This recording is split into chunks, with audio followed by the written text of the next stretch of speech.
In this video, I'm going to give a brief summary of all the advanced movement techniques in the game that the game doesn't really tell you about. Some of them are glitches, most of them are glitches, some of them aren't. And in the description, I'll give links to the full tutorials for each of the techniques so that you can see some examples and some more detail on how it's done. I'm going to go from least complicated to most complicated. So the first one here is what I and a lot of people call a ragdoll grab. What it basically is if you want to jump 4 blocks here, you can't really do that, but if you hit ragdoll at the top of your jump, the top half of your duck will grab the little ledge that sticks out of a block, and then you can get up to the 4th block. It's really simple. Most people figured this out in a few hours playing the game.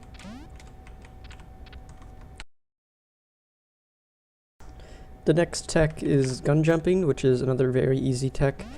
All you really have to do is press the shoot button a bunch of times while jumping. Where you're just taking advantage of the fact that guns have knockback, and you can use that to gain height.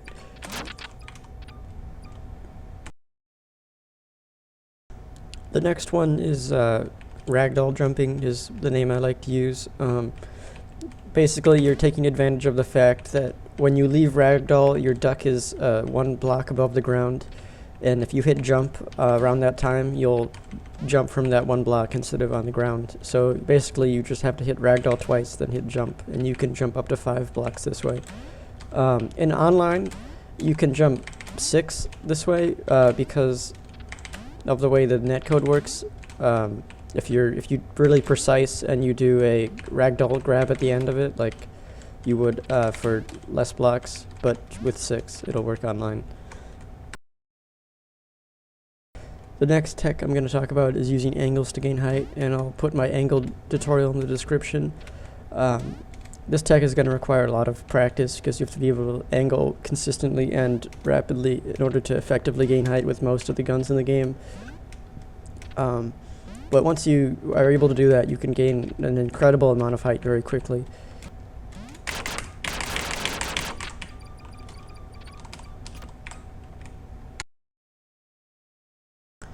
The next tech I'm going to talk about is angle saving to gain height, or specifically doing an angle save jump. I'm not going to try and explain angle saving. I'm just going to link my tutorial in the description on that because that would take a long time. It's probably one of the most confusing techs to learn, even though it's not that complicated or that difficult to pull off.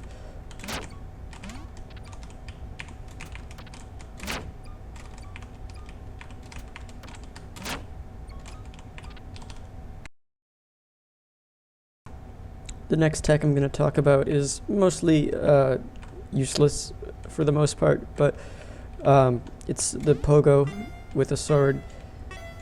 All you have to do is when you're in the air, you hold down, and then before you hit the ground, you hit attack, and your sword will point down. You have to continue pressing attack. You can't just hold it because it'll go back up. But you can gain 4 blocks of height with this, and you can chain it after that to gain even more. But it's mostly just kind of fun to play around with. It's not a whole lot faster.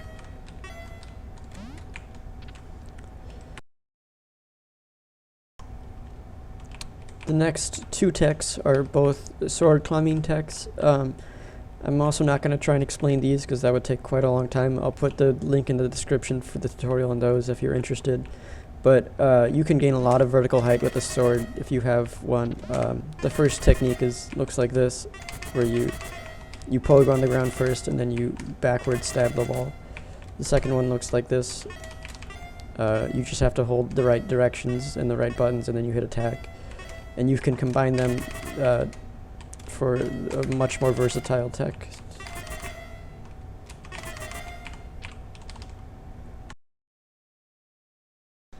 Next, I'm going to briefly talk about jetpacks and all the different things you can do with them.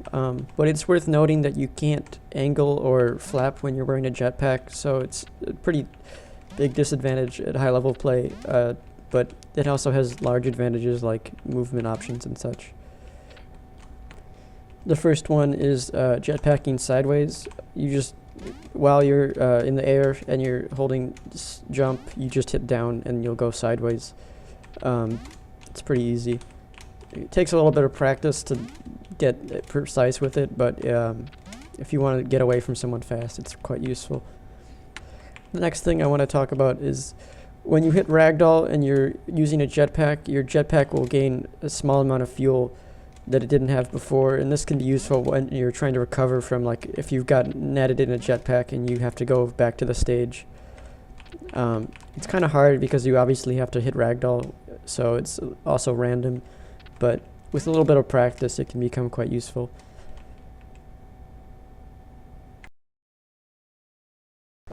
Next I'm going to talk about chainsaws, and chainsaws offer quite a few movement options. The primary one being you can slide and do a chainsaw boost, so all you have to do is slide and then hit attack. You go way faster when you're doing this than you would if you're just walking. If you're good enough, you can chain this back and forth very quickly.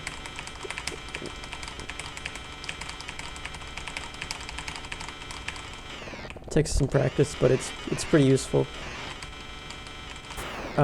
This is a pretty fun tech.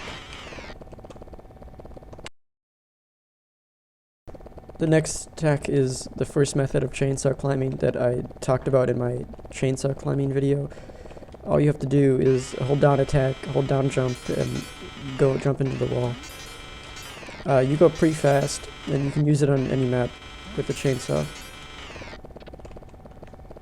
The second method of chainsaw climbing that I won't try to explain is the harder one. I put this in my full video on chainsaw climbing if you want to go watch that. But you can use this method. The primary reason that you want to use this one is because you can start in the middle of the wall, but if you're not careful, like you just saw, your chainsaw runs out of fuel, and you pretty much die if you're off stage. It's a lot harder, but it's kind of fun. Next, I'm going to talk about how you can use sledgehammers to gain some movement options.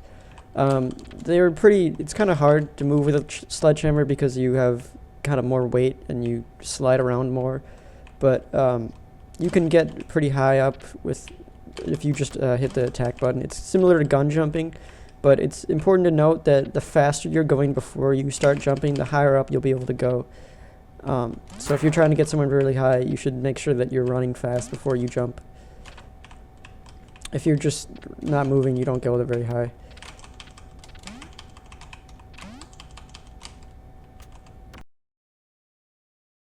The next tech I'm going to talk about is called wall angle jumping, and it's definitely one of the harder movement techs. It's basically the same thing as doing an angle save jump, but you don't have to set up the angle save, so it has the advantage of being much faster. The only disadvantage is that, one, you need a wall, and two, it's a one-frame input to get the jump. So all you have to do is go up to the wall, turn, and then your gun will face down for a frame. It's just like a normal angle. But you jump at the same time.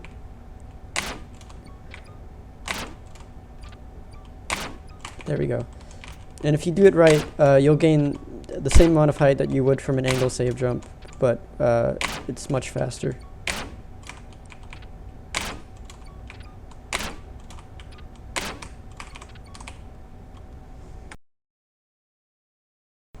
The last tech I'm going to talk about is what I like to call extended ragdoll jumping.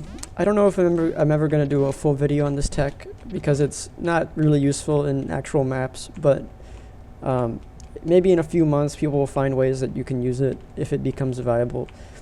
It's a very hard tech, and as far as I'm aware, it's even harder on controller.